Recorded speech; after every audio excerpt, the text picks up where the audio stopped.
பெருங்குடி 184வது வட்ட திமுக சார்பில் திருமலை நகர் தனியார் மண்டபத்தில் செயல்வீரர்கள் ஆலோசனைக் கூட்டம் நடைபெற்றது.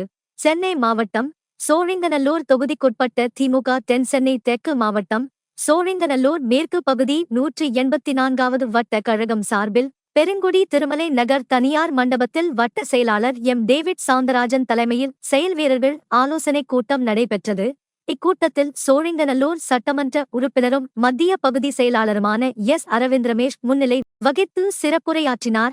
இதில் சிறப்பு மேற்பார்வையாளர், மாவட்ட பொருளாளரும் தொகுதி பொறுப்பாளருமான வேளச்சேரி எஸ். பாஸ்கரன் பங்கேற்று சிறப்புரையாற்றினார். இந்நிகழ்ச்சியில் சென்னை மாநகராட்சி 14வது மண்டல குழு தலைவரும் மேற்கு பகுதி செயலாளருமான எஸ். வி. ரவிச்சந்திரன் வரவேற்புரையாற்றினார். இதில் பல்வேறு ஆலோசனைகள் வழங்கினர். இக்கூட்டத்தில் கட்சி நிர்வாகிகள், மாவட்ட, பகுதி, வட்டம், பிற அணி பொறுப்பாளர்கள், கட்சி தொண்டர்கள் பலர் கலந்து கொண்டனர். 14வது மண்டல குழுவினுடைய